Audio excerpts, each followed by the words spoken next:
When you think of the perfect squat, a few key elements come to mind. An upright torso, a deep descent, the barbell tracking from A to B in a straight line, and a nice controlled tempo, among many others. Few exemplify this as well as athletes like Tian Tao, Shi Ziyong, Liu Wanwao, Li Dayin, and OG Lu Jiajun of the men's Chinese weightlifting team, who have dominated the sport of weightlifting for the last 3 decades. But is their squat technique replicable in your own training?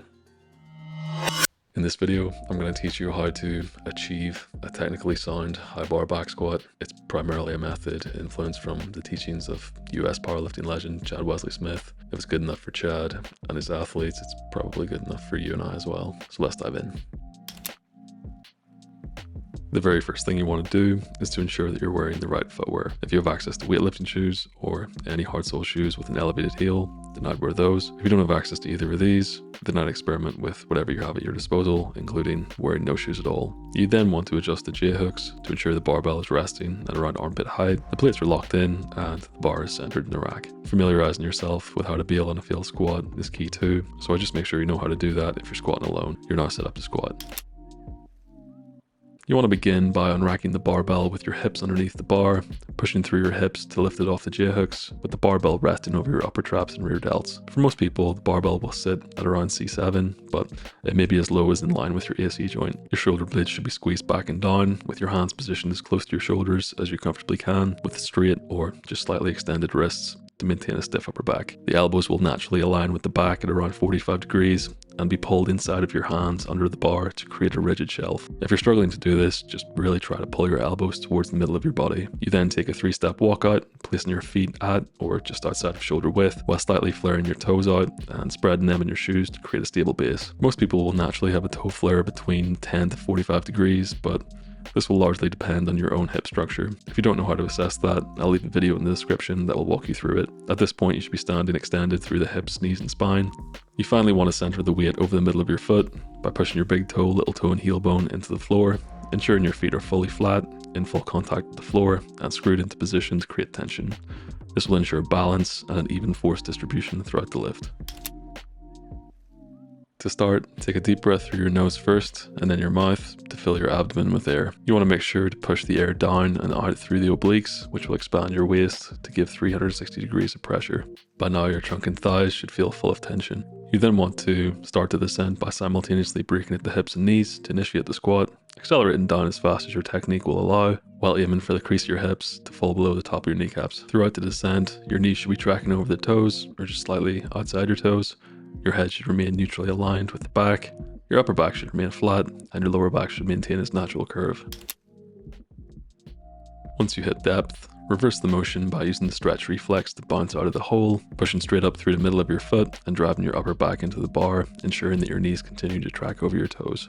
You want to maintain the same back angle on the way up as the way down, ensuring that your hips rise at the same tempo as the barbell, and keeping your knees in the forward position coming out of the hole for as long as possible. To prevent the knees caving in, make sure that your feet are still screwed forcefully into the floor. Finish by standing up the squat with speed and control, while extending the hips and knees simultaneously and exhaling around half to 2/3 of the way back up. If you feel your weight shift during the squat, that's cool, just keep that in mind for the next rep. Once your reps are complete, slowly walk the barbell back into the rack, ensuring the bar is level and aligned over the hooks, and gently squat down to help control the bar back onto the hooks. Listen for contact before releasing your grip and stepping back from the bar. It's a good idea to familiarize yourself with technical errors that can arise in the back squat. Here's 7 of the most common. 1. Not reaching depth.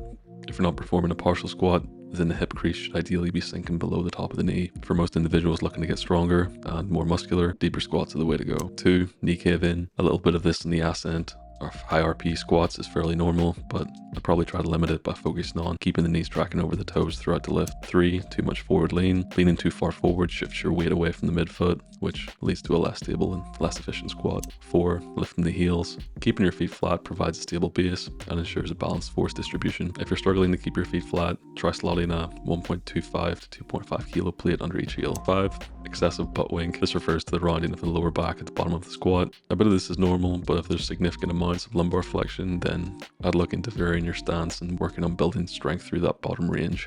6. Improper breathing and bracing. Failing to properly breathe and brace before descending can really compromise your stability and force output. Deep chest breathing solely through the mouth is what I most commonly see, but it can easily be rectified. And 7, unstable foot position. Emphasizing the 3 points of contact and screwing your feet into the ground tends to work quite well to circumvent this. Now that you know how to back squat, let's take a look at a few varied examples of weightlifter squatting. We'll start with Leo, recent gold medalist in Paris for Team China in the 102 category. Let's have a look at his starting position here. Upper back is stiff, in line with the head. Hands are close to the shoulders in the bar. Wrists look fairly straight. And elbows are tracking with the torso, and I think inside the hands. Feet are fully flat and around shoulder width, with about 20 to 30 degrees of toe flare. Great start. And now his descent. So clearly takes and holds a deep breath at the top before breaking simultaneously at the hips and knees. Accelerates down quickly without technique breaking. His head is nicely aligned to his back still, and knees continue to track over the toes. And the ascent.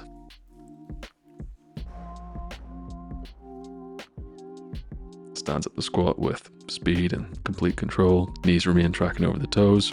Hips rise at the same tempo as the barbell. Back angle doesn't really change, and the barbell moves in a straight line back to the starting position. Next we have Nino Pizzolato from Italy. I'll summarize this quite quickly.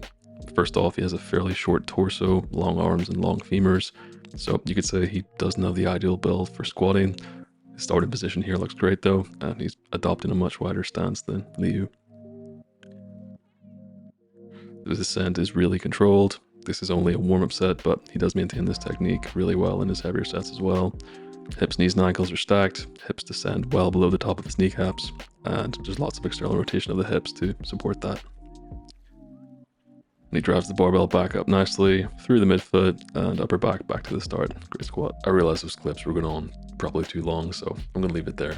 But if you want your squat technique reviewed, DM me on Instagram at the username on screen and I'll take a look. So is it possible for you and I to squat like an Olympic athlete?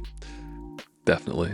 In many cases, it might not look as visually appealing due to individual differences in limb length and hip structure, but that's not within our control, so there's no point in worrying about it. If you have mobility limitations, then you can easily build that strength through range with exercises like pause squats and tempo squats. You can also quite easily adapt these steps to suit most squat variations. Once you know how to high bar back squat, you should be fairly comfortable setting up for most of the others. There can, however, be plenty of nuance to things like depth, stance, torso angle, and tempo, so just keep that in mind when adapting this method to your own goals. Beautiful lift. If you enjoyed the video, feel free to share it with a friend, and if you're into dietary supplements, check out my previous video up here. I'll see you in the next one.